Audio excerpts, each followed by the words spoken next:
বন্ধুরা দেখো, আমার ফোনে চার্জ ছিল না, যার জন্য পুঁইশাকের রেসিপিটা দেখাতে পারিনি।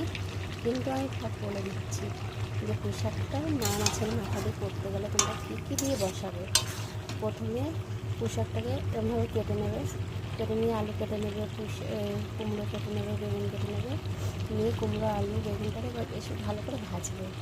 ভেজে তারপরে ফোড়নে 5 ফোড়ন, শুকনো লঙ্কা, গোটা গরম মশলা দিয়ে ফোড়ন দিয়ে এটাকে পুঁইশাকটা দিয়ে বসিয়ে দেবে।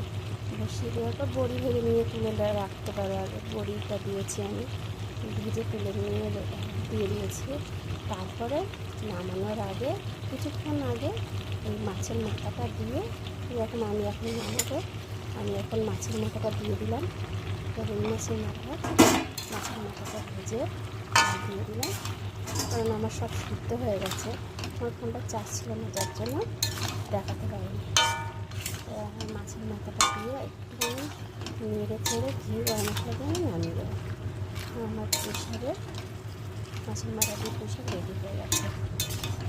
ফোনটা একদম চার্জ ছিল না, যার জন্য আমার তাড়া হয়েছিল। আমার বলেছিলাম না আমি টিফিন দিই সকালবেলায় 8টার মধ্যে নিয়ে বেরিয়ে যাই, তাই আমি পুঁইশাকটা পেটে দিতে পারিনি। তার আগে চলে গেছে। শুধু মাছের ঝোল ভাত করেছিলাম, আলু দিয়ে মাছের ঝোল, এটা দেখানো হয়নি। পুঁইশাকটা দেখাবো ভাবছিলাম, তার একটু ফোনে চার্জ নিয়ে দেখাতে পারি। ঠিক আছে, আমার ভিডিওটা ভালো লাগলে লাইক কমেন্ট শেয়ার করে দিও। টাটা, ভালো থেকো সবাই, সুস্থ থেকো।